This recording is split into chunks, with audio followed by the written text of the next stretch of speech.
Top learning myths exposed. Some myths about learning are so prevalent in our lives that we hear them everywhere. From middle schools to colleges and even workplaces, the number of people who believe in such misconceptions is very high. In this video, we've debunked the most popular learning myths. 1. Specific learning styles. There is a widespread belief that every person has an individual learning style. Some rely on visual or auditory memory, while others use their reading and writing skills to acquire information. People often believe that they belong to a special learning style and that they need to apply a unique set of memorizing techniques in order to be successful academically. However, this belief about learning styles is a myth. Yes, myth. Researchers didn't find solid evidence to support this theory. Check the study in the comment if you aren't ready to take our words for granted. It shows how the existence of learning styles cannot be scientifically proven. Thus, our cognitive performance does not depend on them.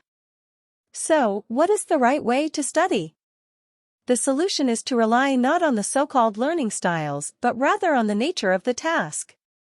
Evaluate the information that you need to learn.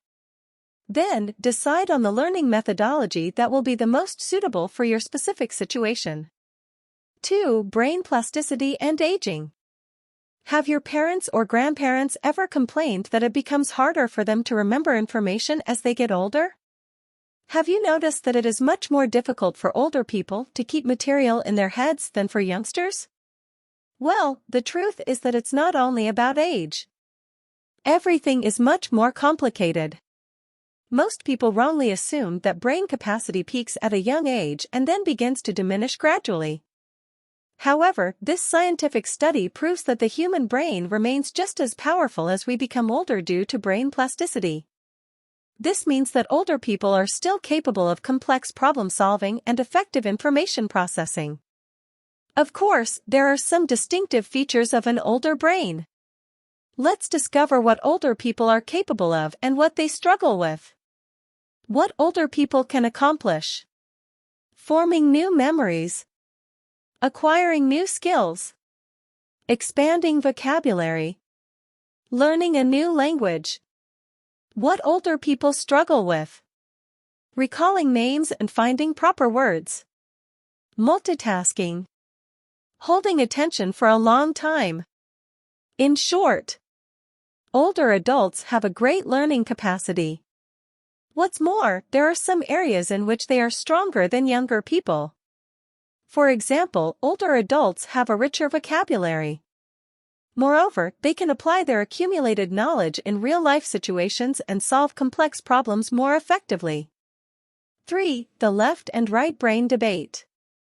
The human brain is a very poorly examined part of the body.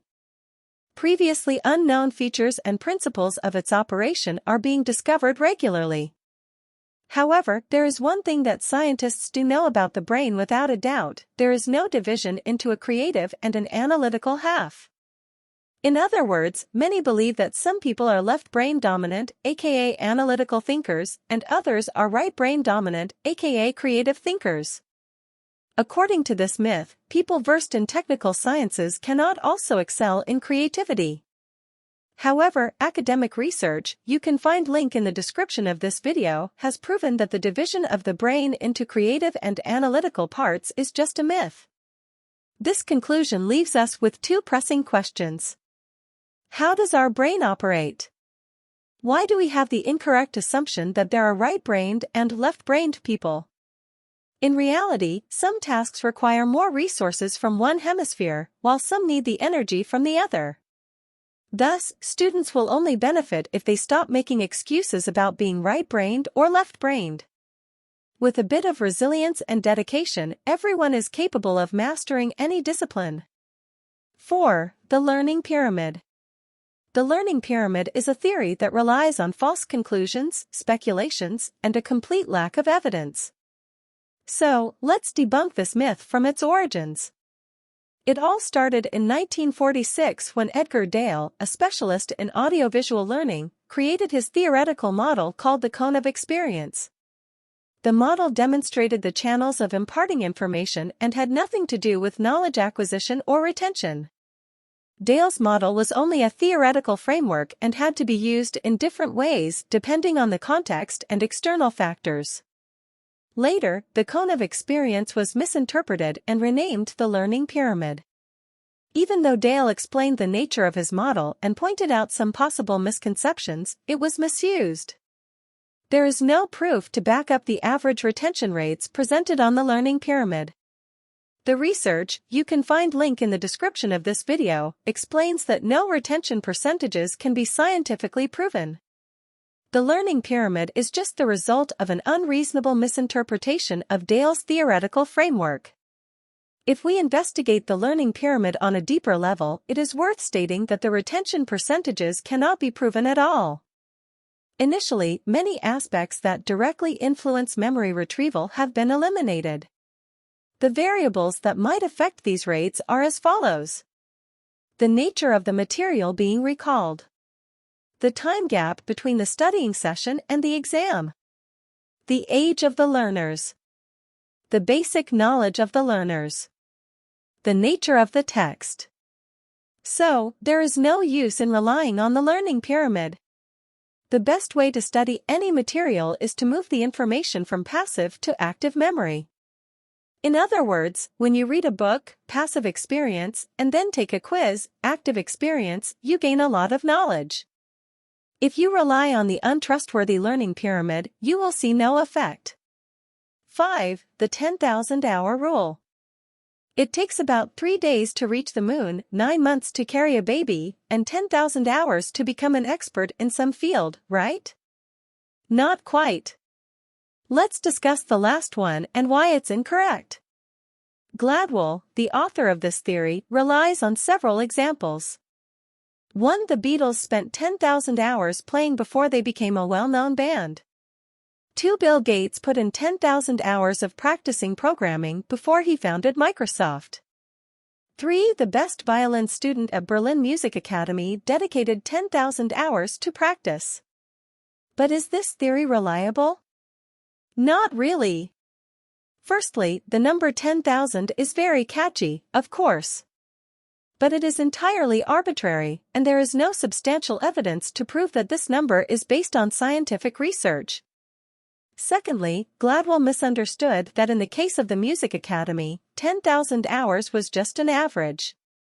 In fact, half of the best students put in less time.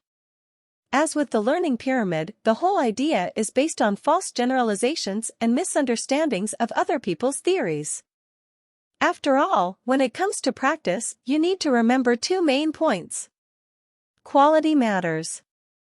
The simple repetition will not bring a lot of value to the practice. To get better, a learner should perform the activities recommended by the experts to develop a particular set of skills. Does practice indeed make perfect? Yes, but it isn't the sole component of success. The researchers argue that deliberate practice is overestimated. Other factors, like age and genetics, play an essential role in acquiring skills and knowledge.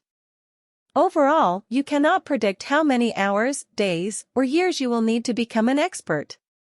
Or whether you become one at all.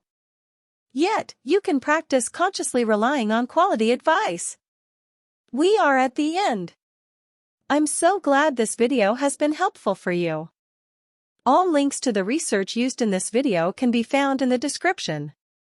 The material used is from Ivy Panda's blog. Many thanks! If you know anyone else who might need it, feel free to share the link and subscribe to this channel.